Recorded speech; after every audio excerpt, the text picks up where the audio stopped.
This next session is brought to us courtesy of the Sanlam Foundation. It is an invitation to talk about what does it mean and look like and what does it take to break silos and to have true cross-sector collaboration for social impact. We're going to start off with an executive overview from the head of the Sanlam Foundation. We're then going to transition into a broader conversation with a panel discussion. My invitation to you is that as that panel takes place, that you are already thinking about some questions that you would like to bring into that conversation. And on the virtual conference platform, you would need to go to the bottom of the app and choose and click on the green part that says ask a question for me to be able to see those questions while I'm on stage. So it's not enough just to make the comment in the chat. You have to ask a question for me to be able to filter those questions and see them through. And oh, I see that. That's a spillover coming through. So we'll have a little bit of those until we figure it out.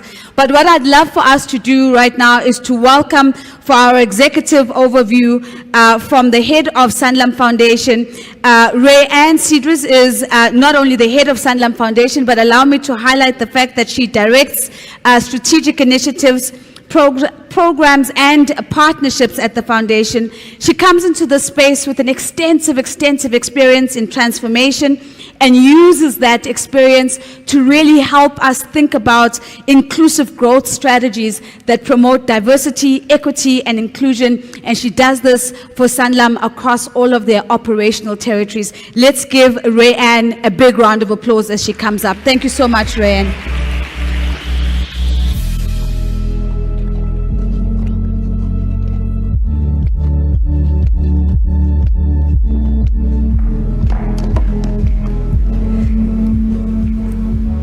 Good morning, esteemed colleagues, change makers, and partners.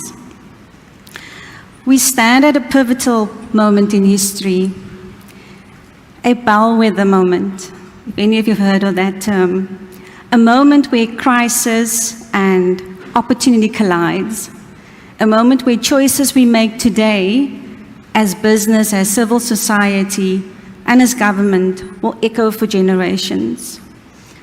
The theme of this conference talks to driving impact, inspiring change. It's not just a call for action. It demands for collective courage. At Sanlam, we believe in collaboration isn't optional. It's existential.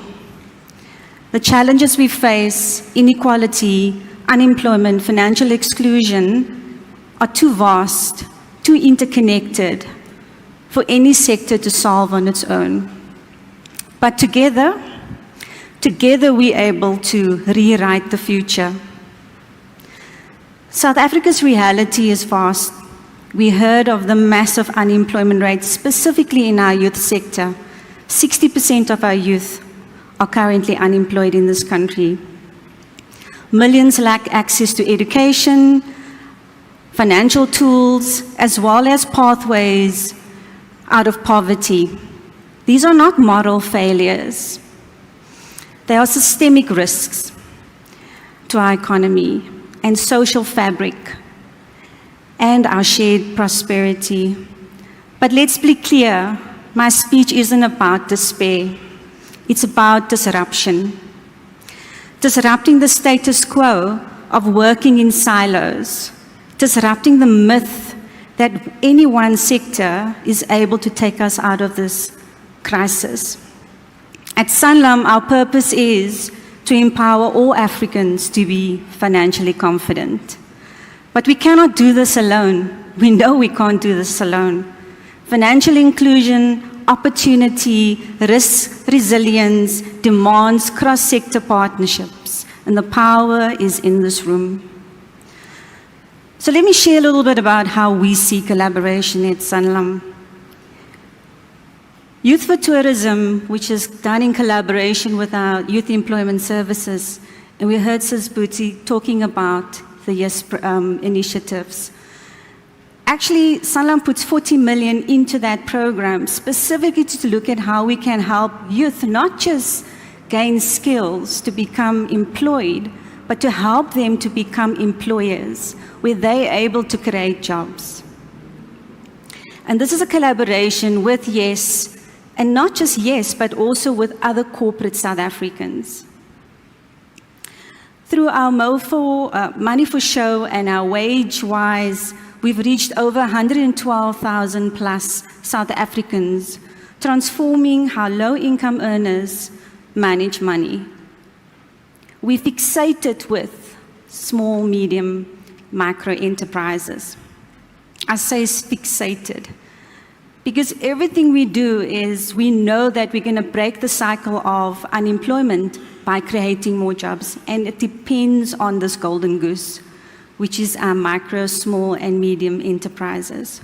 So we invest into working with sandparks to tackle their procurement challenges with the rural SMMEs that surrounds the parks by providing them no-interest loans. Through our disaster resilience and the partnerships between Santam and over 100 municipalities, we're able to help 29 million South Africans to combat climate risks and financial shocks. And we've been doing this since 2012. These are not CSR projects. They are proof when you merge corporate services, NGO agility, partnerships that's focused on the same end goals, government reach, we create transformative impact. Collaboration isn't a charity, it's a strategy. Our Leroe program, which focuses on formalizing stokvels, unlocks credit and investment for stokvel members. And that stokvel members, they have the opportunity of accessing that. There's over 800,000 of them. 78 billion in empowerment financing drives inclusive growth.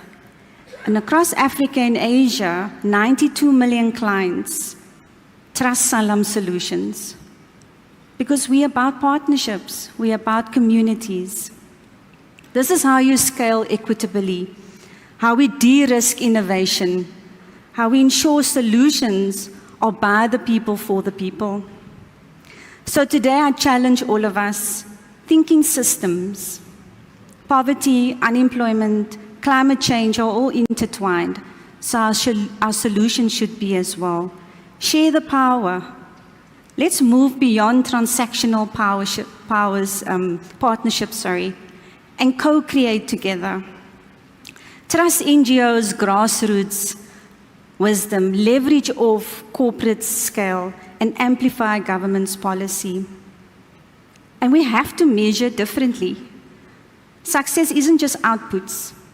It's lives transformed, systems reshaped, and futures secured.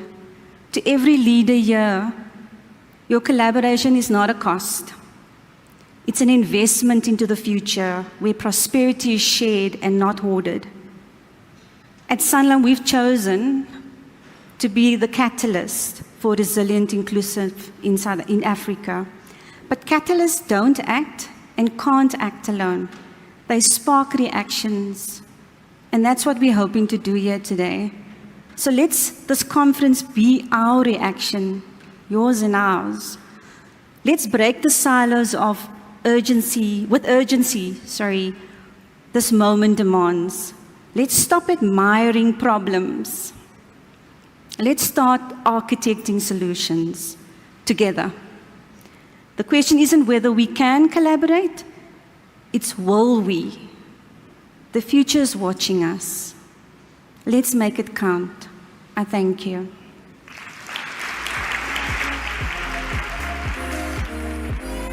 I'm going to ask Ryan to maybe just join me on stage as we invite other panelists to join us as well. Thank you, Ryan. Thank you very much for that reminder. Collaboration is not a charity, it's a strategy. What will it take for us to move beyond transactional partnerships and transactional collaborations? These and more questions as we get into our panel discussion. Again, I want to invite you to pop me through some of your questions. I've got a moderated set of questions, but I'd really love to lead with your questions as well. Remember the green button at the bottom of your conference app. Ladies and gentlemen, joining us is Samantha Steyn. Samantha is the Chief Operating Officer of YES, the Youth Employment Services Program that we heard Vusi talking about. She leads operations and strategic initiatives at YES that are focused on organizational effectiveness and growth. And then our final panelist is Peter Varndell. Peter is the CEO of the NEPAD Business Foundation.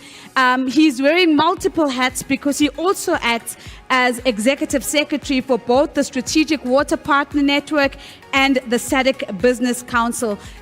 Nice to have you, Peter, as he steps onto stage with 20 years of experience in infrastructure development. I'd also like to tender an apology for Louis Taylor, who is the Director of Partnerships at the Department of Basic Education, who could unfortunately no longer join us this morning. And so as I take my seat, ladies and gentlemen, again, an invitation for you to engage with your questions. I maybe want to also start off with the poll, just to get a sense of where everybody's in the room and how they're thinking, Rayanne, on the back of your talk about this idea of cross-sector collaboration. So if we go on to the Interact, we should have a poll popping up shortly under the Interact. There it is. The questions should be on your platform now. The question is as follows. What do you consider the biggest barrier to effective cross-sector collaboration? Is it about misaligned objectives and priorities? We're all just going after different things. Is it about a competition for resources and competition for recognition? A lack of standardized measurements frameworks? Is it just organizational culture differences? Are we really just struggling with communication channels and are ineffective in that regard? Or do we not collaborate well because there are time constraints and coordination challenges?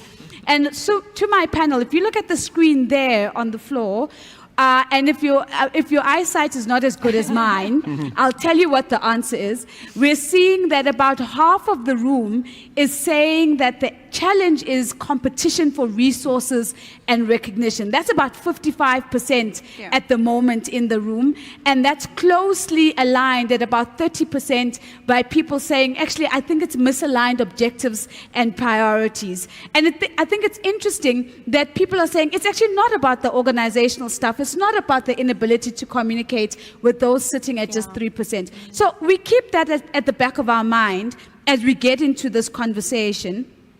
And maybe, because I've heard from you, Rayanne, let me start off with Sam.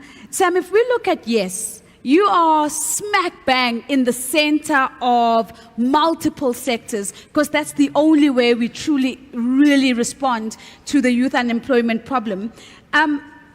How has cross-sector collaboration, what role has it played in the effectiveness of the YES model? Thanks, Nozipho. So, as you mentioned, YES is quite at the center of focusing on youth unemployment with a national initiative that was launched back in 2018. And over the past few years, sector collaboration has been quite key in terms of the model and impact. Because what we're finding is that there are corporates that are able to sponsor youth jobs. However, they're unable to house the youth internally. They do not have the capacity in-house. So it has forced us as YES to think of a collaboration model and a co-investment model whereby we look at how do we build sector initiatives and really deploy youth across sectors.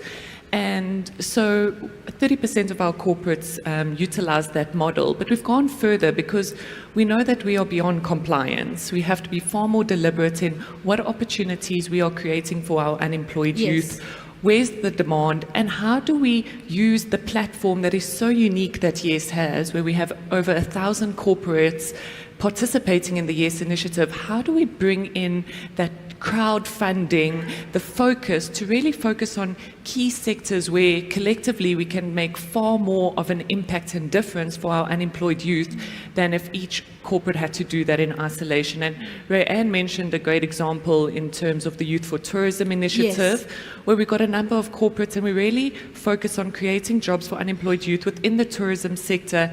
But it's beyond that. Once you have the power of shared alignment and shared focus in terms of tackling this challenge, we find that the impact is beyond just the 12-month work opportunity. Yeah. We really focus on how do we invest in those youth during the 12 months? How do we focus on investing in those youth post the 12 months, whether that be pathways to alternative employment or entrepreneurship opportunities? But that's just one example. We really focus on cross-sector investments in terms of the green economy, the digital economy, just to name a few. And it really is pivotal within the YES business model, and we find that the impact to be far greatest. We're able to support SMMEs, we're able to capacitate these businesses, we're able to place youth within the value chains of corporations within this room. And I think it's that cross-sector collaboration, that cross-sector investment that is really, we need more of that. Fantastic. So a critical part of making the YES model work, without which it sounds like it would be really difficult to see some of that value. I want to let me jump to you, Peter, and then Rayanne, I'll come back because I think you've shared some interesting ingredients for us in terms of what we need to get right. But Peter, if we just look at the Strategic Water Partners Network, which you are also participating in, what has been probably one of the toughest issues that we've had to deal with in the recent times? Can you talk to us about some of the unique challenges that emerge when you're trying to address an environmental challenge, but one that has clear impact across all sectors, leaving no one untouched, really? No, thanks, Nasipo, and thank you very much to Kathy and the Trilog team for having us here. We really, this isn't our space traditionally, so it's fantastic to come here and learn from everybody and how you operate, how you do it. Maybe just to start where we come from the beginning, our role has always been to say there are challenges at a government level, but there are also priorities at a government level. Gotcha. How do we acknowledge those priorities that government has and then mobilize private sector resources around that to support them in achieving their objectives? So what that really means is we very strongly believe in the concept of political will and only want to support governments with things they expressly see as their priorities. But importantly, it needs to overlap with the interest of business. You know, is it going to create an opportunity? Is it going to manage a business disruption risk? And then we start to find the synergies around this. And today I'll speak specifically around the water side of things as opposed to the other sectors we're involved in. So the Strategic Water Partners Network's been around for just over a decade. It's one of these active partnerships between the Department of Water and business, typically big water users, looking to secure the supply and quality, volume and quality of water in the country. Initially started as very much a water stewardship initiative, looking within your factory fence to control your demand, but increasingly looking outside the factory fence as our infrastructure runs into challenges, as we're all aware of. On this topic, I mean, I think what matters, what we realize in water is location matters. Okay. It really, really does matter. And, you know, we started finding more and more non-traditional partners as you go into specific locations. You know, businesses are established where they operate, and they have very different needs and requirements in terms of operating, as well as their local communities and those that need services. The second part is needs really matter. So it's important that you understand what the local stakeholder needs in order to be to sort the challenge that we have, and importantly that we understand the root cause of that. Because it doesn't help to just come in and, let's say for instance, drill a borehole in an area if the challenge is the municipal business model. So it really needs to have a whole look at the entire root cause, have strategies that are medium to long term to address the actual root cause, but then also in the short term to have interventions that can support the local community, the local businesses. And then I guess coming to what we've put on the screen here, outcomes matter, and that's the reason we're here. The reason that we're here is we've realized that traditionally we were talking to water users, but water in its context in a municipality, there's business users, there's local users, there's unserviced areas, and there's a common interest. There really is a common interest. You know, big water users can't be seen to be benefiting from all the water. They want the communities also serviced. And in that, outcomes matter. So if you're able to really look at the whole ecosystem within a particular project or jurisdiction, you'll start to see that there's a lot of resources available. They're just looking for a different outcome. Right. So in our case, we have businesses that have operational business disruption risks prepared to support municipalities. We have businesses that have global ESG goals to be water neutral. They're prepared to get water replenishment targets. And in this case, there are CSI funds that can be purposed to get the job creation opportunity out of these projects. Because there's massive opportunity in local business development, jobs creation, if we get water projects right, particularly in the communities. And that's been a big focus. You mentioned Alex earlier. That's one of the projects we're focusing at the moment, is fixing leaks at a household level to really secure the water supply for that area. So, Peter, I'm finding your comments very sobering. I mean, I want to go back to one of the first comments you make where you talk about government has priorities. And where there's government will, we're probably going to see collaboration a little bit better. And I think it's quite an important statement to make, because if it's not aligned to the priorities, we then come up against these tensions where we say, government is not showing up, or government, there's a lot of red tape. But if it's not a priority, the likelihood is that they're not showing up into that arena in the first instance. I also like the fact that as you highlight location needs and emphasis on outcomes, it gives us such clear variables that we need to be thinking about to make collaboration work. But I want to add to the Potjie pot you've started, because I think there's more ingredients, and that needs to go in there. So I know that for Sanlam and the Sanlam Foundation in particular, collaboration has been a cornerstone of the way you've operated for the longest time. Can you share with us an example of a project or a collaboration that you think has really yielded value, and to Peter's metrics, you can see the outcomes very clearly? And as you think about that, can you highlight for us, what do you think the key ingredients that made that collaboration successful were? Thank you, Nosipo. So I'm going to tag on to the Youth for Tourism program, really, because when we came out of COVID as an organization, and Sanlam has been supporting youth employment services since it started, I think in 2018, Samantha, if I'm correct, and has always been committed to supporting youth development, youth employment.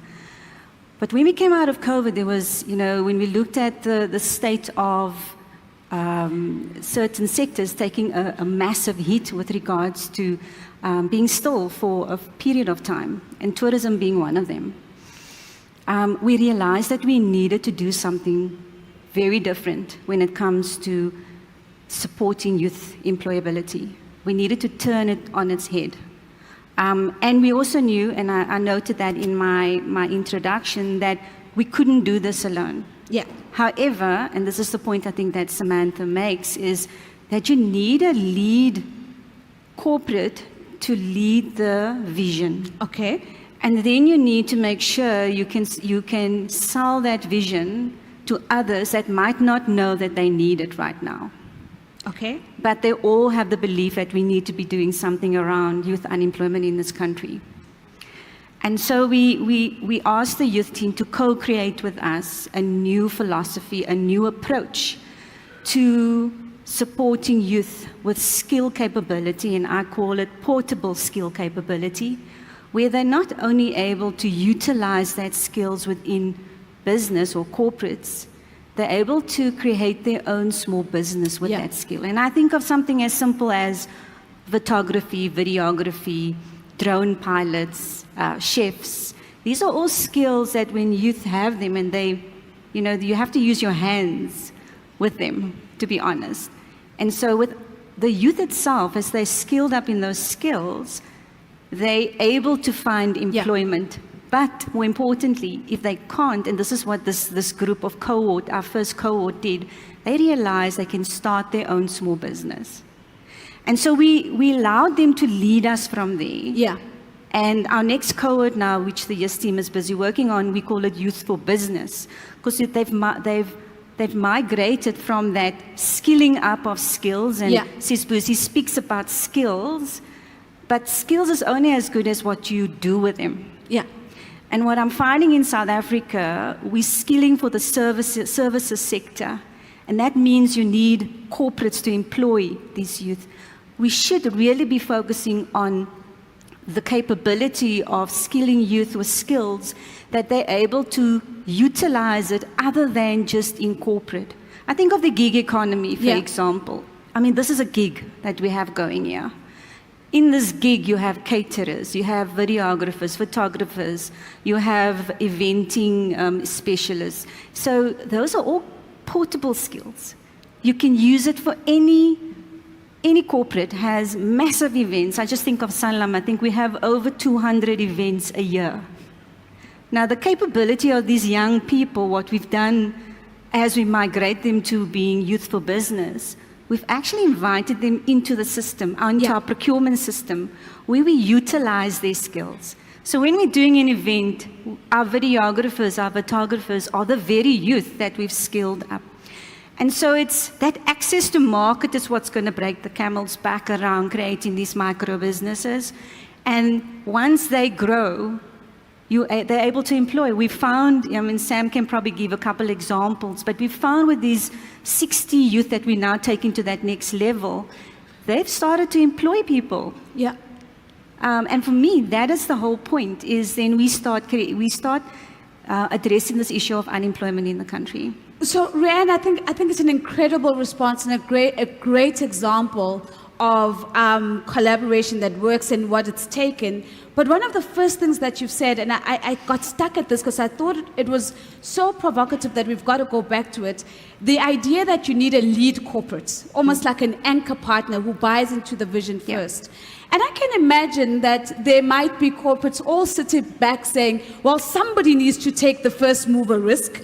We're not going to be the anchor partner. We will come in when others have already joined the board. What needs to be true for anchor partners, for that lead corporate to take the leap? What do we need to get right to make it easier for corporates to say, I'll stand in the gap while we are waiting for everybody else to join us? I think faith, and then also the fact that as a lead anchor partner, we're not just leading with funds that we put directing to yes, we're actually in the game. We're participating. What we also said as a lead anchor partner, and Sam will confirm this as well, even though this program it's called the Youth, and we didn't call it a Sanlam program, funny enough. We called it Youth for Tourism, because we wanted to attract other corporates. And there's over 14 other corporates that's actually participating in. I mean, even some of our competitors within the insurance sector are part of the program. Yeah. So that says to me that there's faith that we can see that this can work. And we also don't see Sanlam hogging the limelight, because it's not about Sanlam's brand. It's about really, getting this youth into employability and starting their small business. I'm seeing a lot of nodding from Sam. So Sam, I'm going to give you an opportunity to comment on this. Lilia, I've seen your question on the app. I think it's brilliant. I'm going to bring it into the conversation shortly. But as you think about the job of constantly trying to attract partners, corporates in particular, what do you think it takes to get corporates to step in as first movers and to say, I'm buying into this vision and others will follow, and if they don't, we've got you? So for us, the key ingredient that we've noticed since inception in terms of having a corporate such as Sanlam and others that lead initiatives is, first of all, it's beyond compliance. They need to have a clear strategic intent where youth employment is priority. So it's not transactional. As Rianne mentioned, it is very much a deliberate partnership model. We meet every 2 weeks on a steerco in terms of how are we investing in our youth, where do we need to focus on, where do we need to give more attention. And so you need to have a very invested corporate partner that is going to lead a flagship sector initiative, because there is a lot of investment, both from a time, financial, planning that goes into making that a success. Yeah. So, and we find a lot of corporates that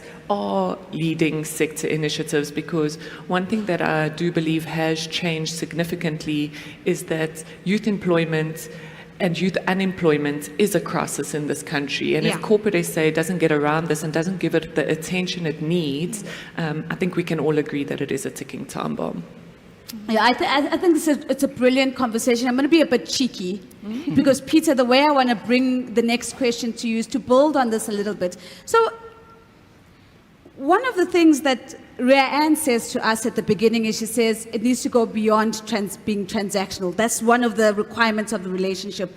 Sam comes in and Sam says, yeah, in addition to that, it has to be beyond compliance. So everybody that's coming to the party needs to be beyond compliance. Now, you're in a space where you're working across borders.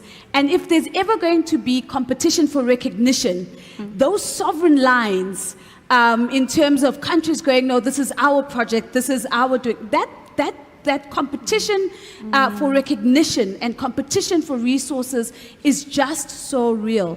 So how do we make sure that we're able to transcend the need for the return on ego? Right? Because I really think that's the thing on the table that we need to be able to grapple with. It's a very good observation and a good question. So, I mean, we started talking about water, obviously, so I'll try to use some of our regional experience just to elaborate the same. What we often find is there's this need for independence. Somebody that you can trust, somebody that's neutral, somebody that can broker, and completely right. We've had countries spanning 6 countries, 7 different jurisdictions, all of them having to work towards a single vision to be able to achieve it. And it needs that independent person to be able to go and sit with each party, understand their challenges, understand their needs, hear them, sell them about the concept of collaboration, so that they can realize how they are going to benefit. Because a lot of these things cannot be done alone. They simply cannot. So we've had a lot of experience in that space as being the sort of neutral independent party, just trying to get something that's going to make sense to all parties involved, and that means all governments, all ministries, all countries, but importantly to the people that are using that service, whatever it required. In this case, it was a railway line, market, customers, markets, people that have a genuine need. And then the same applies to municipal water. It's exactly the same instance. It's really sitting with individual parties, trying to get them beyond the blame game and the finger pointing to say, what is your genuine need? What is your genuine problem? What are you genuinely able as a business now to be able to contribute to solving this problem? And then you start to break down the barriers and find the solutions. Yeah, I think it's it's a brilliant way again of pointing us in the right direction. And of course, it raises a question for us in the room. In the absence of the independent voice, are we unable then to collaborate? And in a space where resources are so contested, who pays for the independent voice? And so there's just so many questions on the back of that. But I want to bring a question from, and Lilia, I hope that I'm pronouncing your name correctly, and I want to bring it to you, Rayanne, because I think it's such a brilliant question. It's the elephant in the room, unrestricted funding, right? And Lilia says, we all know that unrestricted funding allows NPOs to invest in strategy, to invest in systems, to invest in scale. How does a company approach this type of support when it's funding partnerships? So as the Sanlam Foundation, how do you think about the requests for unrestricted funding? Because again, it probably is one of the things that a lot of nonprofits would say, and Sam was already nodding her head, and I'm still asking the question. So I'm sure she's going to have some thoughts on this. How do we work around the need for unrestricted funding and make that part of how we collaborate, giving you the capacity to do the work that needs to be done? So in the Sanlam Foundation, our funding comes through the dividends that the Sanlam Group actually performs. Yeah. So obviously, if Sanlam doesn't perform, then obviously the foundation is impacted. Yeah. Thank goodness, 106-year-old organization, we've been performing year after year. What we ever know, though, is that performance levels and the funding is limited. Yeah. and the needs is vast. And so for me, this whole issue around, and crowding in is not a new concept. It's been around for yonks. I think it's a simple concept that if even other foundations can also see the opportunities of, instead of working in our silos, and my whole intro was around breaking down the silos, if we can just look beyond that and see the value of co-creating together, we're able to expand our programs much wider than just the linear Sanlam doing what it needs to do. So this issue of unrestricted funding, I think the power lies within all of us. It's how willing we are to co-create, crowd in with others, and work on common issues. I think that's the dilemma. I even look at some of the stuff we do within the foundation and just the broader Sanlam group. Yeah. We do a lot of a little things, and yet we all want to make a difference. And I'm sure that same challenge lies with a lot of other corporates. Imagine us all having an opportunity of taking one thing and us all focusing on it, and looking at that one thing from the perspective of what is your role as a Sanlam that makes sense from a insurance point of view, and what would a Coca-Cola's role be on that same issue as a manufacturing? Where on this continuum do we all fit into the bigger issue that we're trying to address? And it probably speaks to what you were saying, Peter. And I think this is the concept that we as corporate South Africa and as foundations, we need to get back to the basics of that. Because then funding isn't an issue. Because if we all believe in this one goal, whatever it might be, we all know what role we need to play. We all know what funding we bring into the mix. We all know exactly what the outcomes are going to be, and how it's going to transform, the social development landscape for South Africa. So, Rayane, I love this analogy you're painting in our heads. Sam, I'm going to come to your comments about this part of the conversation because I think it's quite important. But I just want to bring a quick follow-up from Warren because I think it's a great follow-up to what you've shared with us. The analogy you're painting in our heads is this idea of reimagining the value chain, right? And this idea that we can fund across the value chain, and if everybody finds their place in the value chain, we could find that an issue is comprehensively funded and supported. Warren is asking in the chat to say, but how do we convince business to fund collaborative models in particular, to almost say, before you put it on the table, who else are you working with?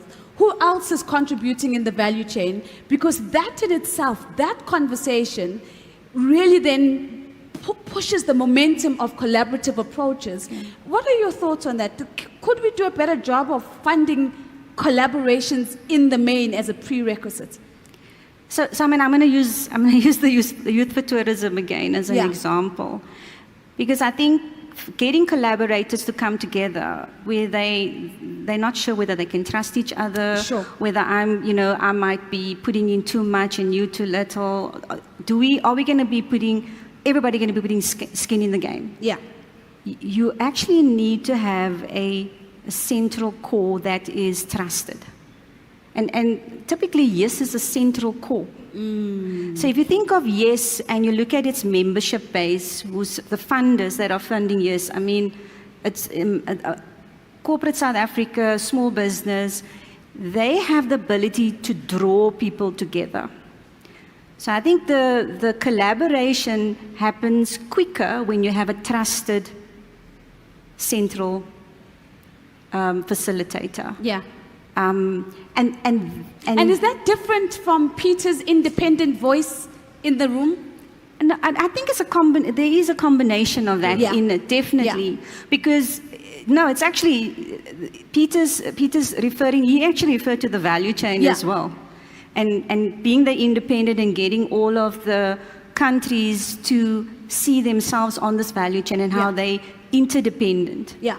And they actually need each other in order, because water doesn't decide it's going to stop here. It flows Yeah. where it needs to flow. So, whoever's on that water course would need to be part of the value chain and have Yeah. to see its role. And so Peter is the trusted Yeah. partner to facilitate that. And then that's exactly the point that I was trying to make around, yes. I think that's brilliant. And Peter, I'll come to you in a second. But Sam, if we can take 2 steps back, I first want your reaction to the challenge of unrestricted funding, and how have you had to navigate that to make sure that part of the collaborative approach is also funding comprehensively beyond the project, funding for capacity, funding for scale, funding for growth. What is the conversation that needs to be had with partners for them to see the importance of that part of the equation? So, I mean, unrestricted funding is probably the best funding you can have. So it's a good problem to have. So it's always great when we're speaking to a partner with unrestricted funding. Yes. Because for most of our corporates, the funding is quite, is linked to a specific compliance Yes. matter or incentive. So an unrestricted funding conversation is the best conversation to have, because yes, as a platform, has corporates that have funding that is restricted for salaries, for youth salaries. So in our model, our corporates are funding 12 months for unemployed youth salaries. And so when I'm with a partner that has unrestricted funding, it's really an opportunity for magic in terms of collaboration, because then we can have conversations about quality. Now we're speaking about, okay, how do we look at a sector initiative or a quality program where your funding can elevate the program? And so maybe to bring a practical example of a foundation that has unrestricted funding that's partnered with us is whereby we focus on digital jobs, because we know in South Africa we've got a skill shortage. However, we've got this huge unemployed youth base. So how do we upskill our youth within the digital economy so that they can fulfill those jobs, and we can, really solve 2 problems, unemployment as well as the skills shortage. And so with an unrestricted funder, they can bring in the training budget or top-up funding, because we know that if you are able to get graduates on the program that have a skill that can fulfill that role, we often need to then add a training element or top-up funding element to retain that youth and really get them to the 12-month work opportunity. So I think for yes, the opportunity really lies in the platform we have in this, the businesses that have joined the YES initiative. I think the opportunity now is for us to create the network opportunities for those corporates to collaborate and really come together to have higher impact. And I want to double click on something that you've just, in what you've just shared, Sam.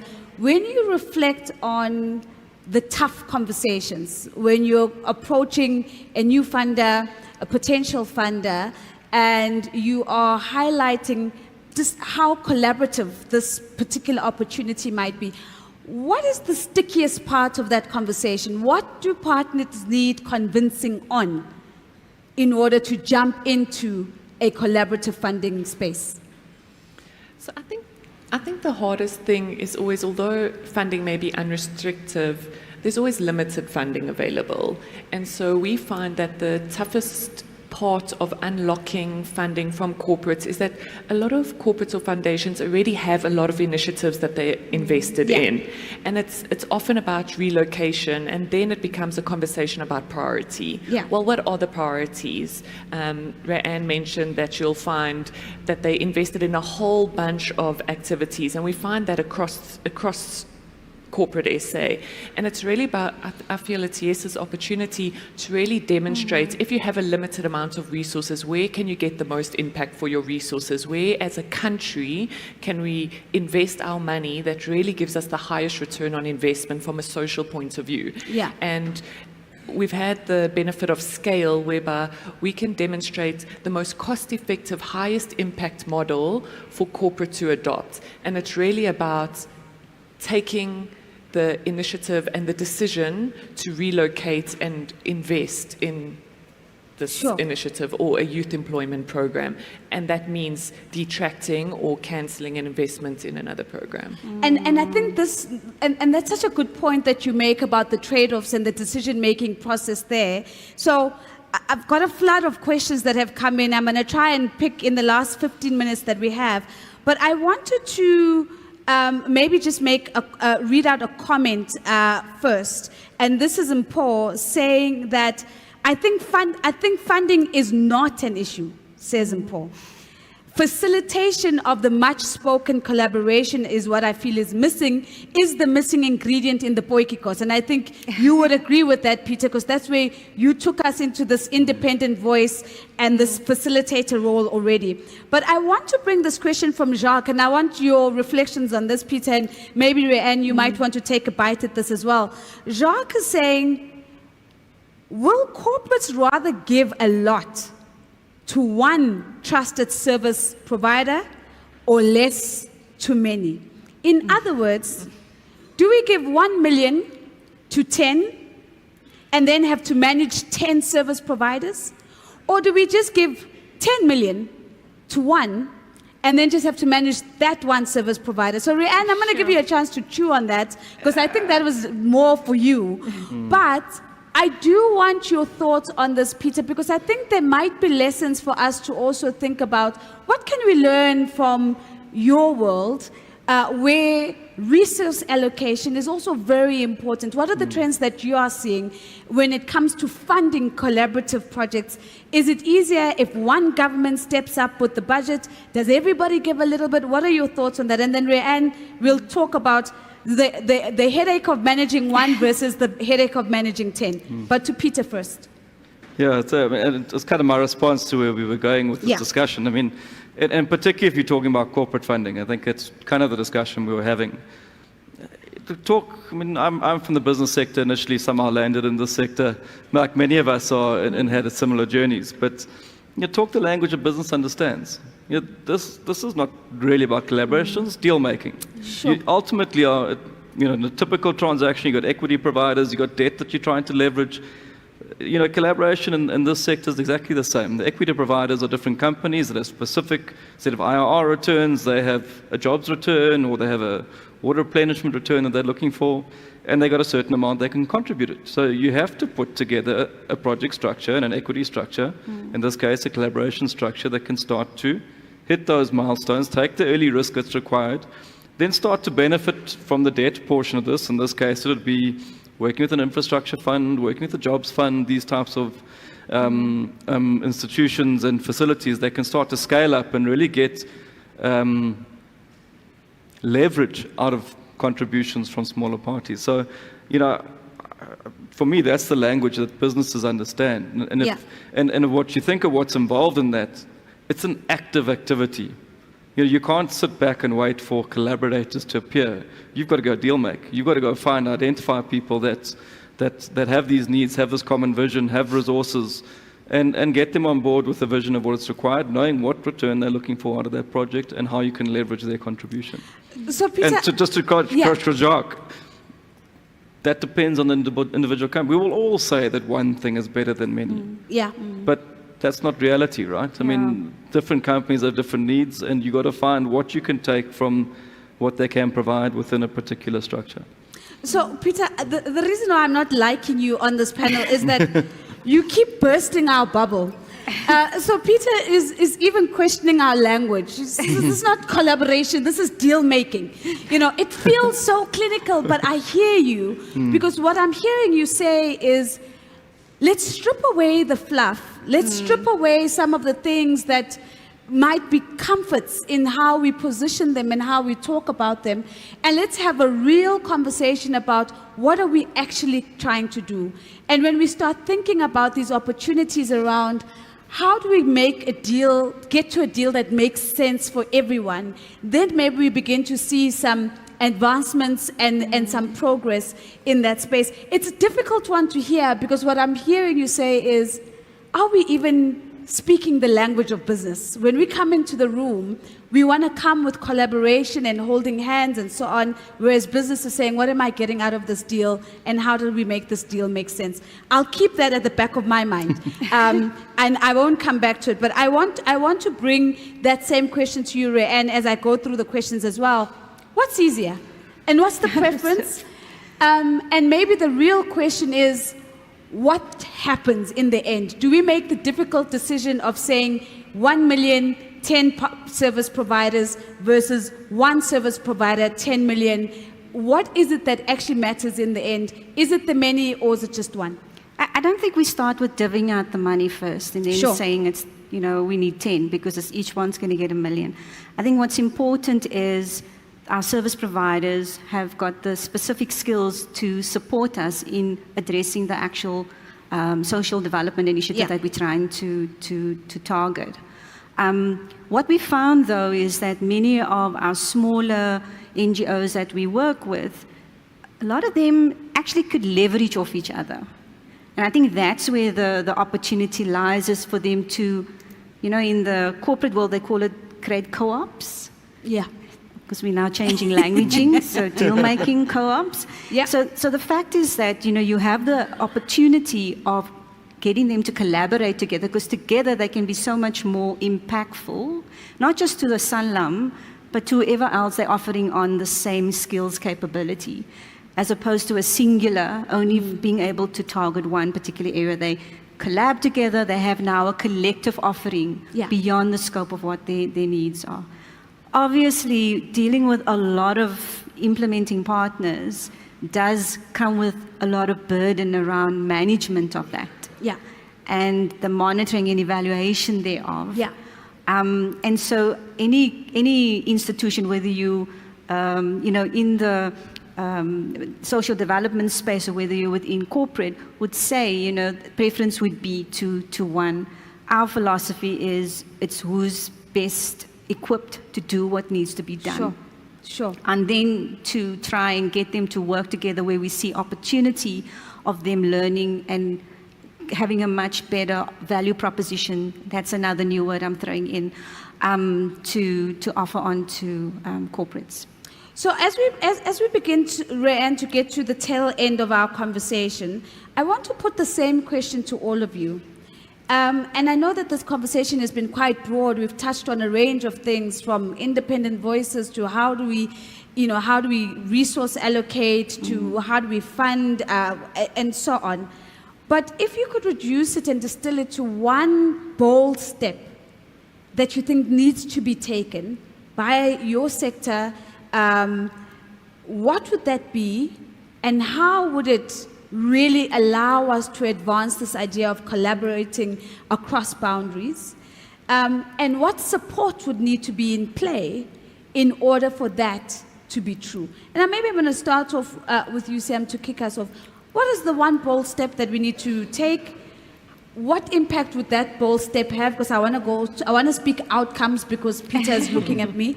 And what support needs to be in the room to make that happen? So in the context of YES, we're trying to solve youth unemployment. That is Yes. our ultimate goal, and we believe the best thing you can offer youth is a 12-month work experience, a 12-month quality work experience. It makes a youth 7 times more employable.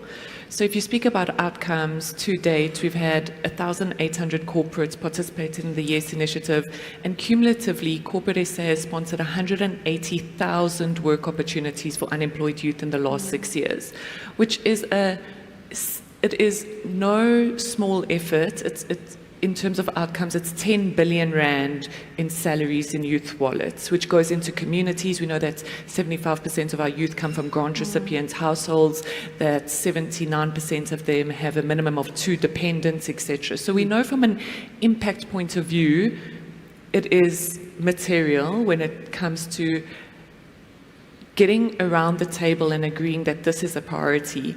There is still a long way to go. Yeah. So in terms of what do we need from Corporate SA, we need more participation. We need more corporates to join the initiative. This is the national initiative for youth unemployment. So we need to, and YES has developed quite a sound monitoring and evaluation function, and we really focus on the support of youth. How do we support youth pre-program, during program, post-program, whether that be partnerships with Microsoft for upskilling or sector development or top-up funding, whatever that may be, even mental health support. We know that you have to support the youth beyond just the 12-month work experience, and YES has really invested in that infrastructure and that scale, and our partners are government and DTRC, labor. So we really focus on how do we be the voice of business to unlock the incentives that business needs to motivate further investment. And so we really need business around the table to be guiding us, and we have those conversations and quarterly report backs to government and labor in terms of what are those policy levers or incentives that can further unlock funding or businesses to participate in the YES initiative. But ultimately, we need more businesses to come to the party. If we are really going to make a difference beyond the impact that we have already made as Business South Africa, it's going to have to be the responsibility of everybody in this room, and conversations where we can sit around the table as, you know, the financial services sector, banking, SA, or insurance companies, and really hold each other to account in terms of what is your contribution, and if you are not contributing, why? Yeah, you know, as you speak, Sam, I'm completely taken back to that statement that Busi made, that it's just not going to be sustainable for the societal fractures that we've seen unless everybody actually has a hard look at the role that they're playing in mending the fractures of our society. And I think your call to action to stand up, get into the arena and get involved comes across so very strongly. Peter, let me come to you. If you think about your world, what would you think would really advance cross-border or cross boundaries and cross-border collaboration in your context? What would need to be true, and what support would be needed to make that happen? It's a common vision. And, you know, for us, and I'm particularly focusing on the water for today's discussion because I think it's where the common intersect is. You know, it's understanding what the root causes, and this is where Busi and BLSA and all these organizations coming in. What are the big moves that we need to make, and how did some of these contributions start to make sense of that? So in the water context, it's a lot of policy reform, it's a lot of heavy lifting to create viable municipal businesses by improving service delivery, et cetera, it's going to take time. To get there, we know that as part of that vision, we need to start demonstrating how it can be done. We know we're going to need skills, jobs, businesses that can perform this. So this is where our link into this space comes. You know, partly I know that the CSI world is very focused on access to water. That's part of what we're doing. It's not the focus. But we see a huge opportunity in the skills development, the youth development, in the sense that we're going to need the skills, but the skills need to be absorbed somewhere. So unless you are able to demonstrate how these skills can be worked, we demonstrate through these projects that they can be done. You create viable businesses whilst you fix the big play. So there'll be funding available from efficient businesses that will start to recruit the service of these businesses and these jobs that you create long term. So it's having that common vision and understanding of where everybody fits in terms of meeting the final goal. So I'm going to make a comment, and then you're going to forgive me because the second part of the comment's not going to make sense, but it will make sense. What I'm hearing you say is we've got to apply some systems thinking as we think about how each of the pieces of the puzzle hang together. And the second part of it is that you've just taken me to the Lion King and the Circle of Life, and there's context to that. So it's kind of at the top of my mind because I recently watched Mufasa, but I think you make such a good point that everybody has a role to play in that ecosystem and in that circle of life. And if we do the work of really getting to a common vision, then it's easier for everybody to contribute. And so maybe some of these things like the fight for recognition actually fall off the table because everybody gets recognized for their strength and their contribution that they're bringing. So I'm going to call this session the session that landed the circle of life for me in a different way. Rayanne, as we close off, as you think about one bold action and the support that is required to make that action come to life, what would your response to that be? So I think we need to be focusing on growing our small, medium, and micro enterprises. And when I say growing, I'm not just talking about funding them or developing them. I'm talking about creating access to markets. As corporate South Africa, and the reason why I'm saying that's the end goal, because if you look at the value chain and you look at all the other social issues that we face, be it unemployment, be be it the fact that, we're not creating enough jobs in this country, and they're not going to come from big corporates. In fact, many corporates are going to be downsizing, because that's the cyclical thing of business. And so that small micro business is absolutely critical. We should, and I mentioned in my talk, we're fixated about it at Sanlam. Well, my colleagues tell me I'm fixated about them. Because that's the end goal. If we can get that strengthened, we're able to create jobs in this country. They are going to be creating that 60 million jobs that we require. And so as corporates, we need to look at our procurement process, our supply chain environment. And corporates don't easily ring-fence fund procurement for a micro or small business. But perhaps we need to change our mindset around that. And then the question is, what then role does a foundation play in supporting the development and the acceleration of that SMME? And the byproduct of that is obviously, addressing the issue of unemployment. But unemployment itself, it's got to do with skills and knowledge that the youth has, and you need to have foundational skills. So on this continuum, or this value chain, you start right at education, basic education, ECD.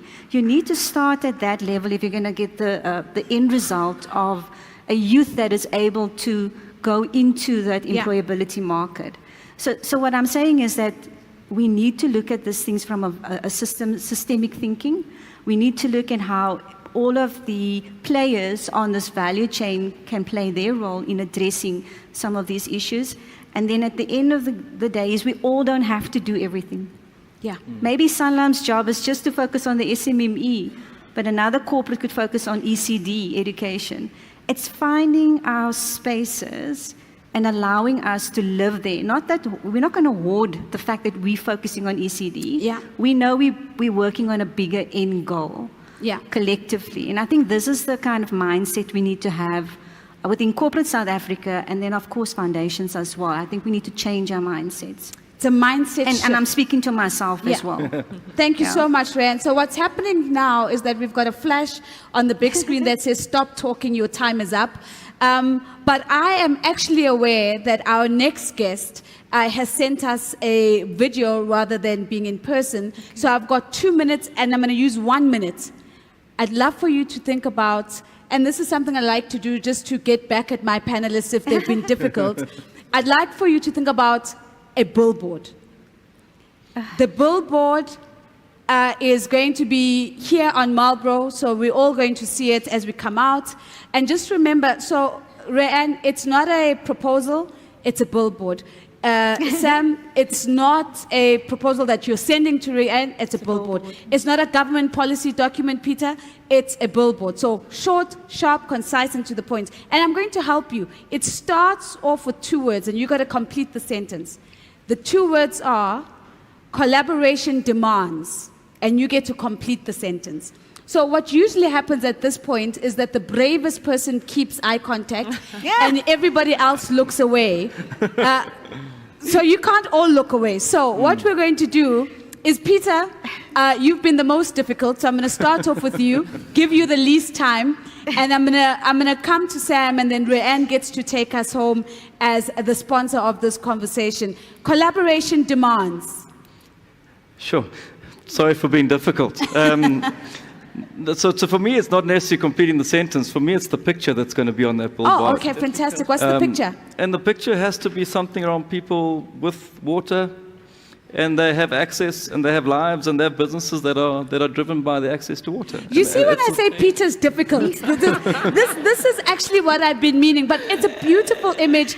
So we've got lots of people, they all have a glass of water and they're drinking together and they're holding hands. Does that work? Something a bit like the Nike model, it's about the lifestyle you're creating, not necessarily the brand. I think that's the outcome that we're looking for. I did say it was difficult. Let's give him a big round of applause. Peter Varndell, thank you so very much. Sam, collaboration demands? Investment in youth. Collaboration demands investment in youth. Let's give Sam a big round of applause. Thank you so much. And then Ryan, you get to take us home. Collaboration demands. You. Oh, fabulous. Let's give her a big round of applause. Thank you so very much. That's absolutely excellent. I'm going to just take one more minute before we take a tea break. Thank you, Rayanne. Thank you, Samantha. Thank you, Peter. Fabulous. Strong start. Thank you so much.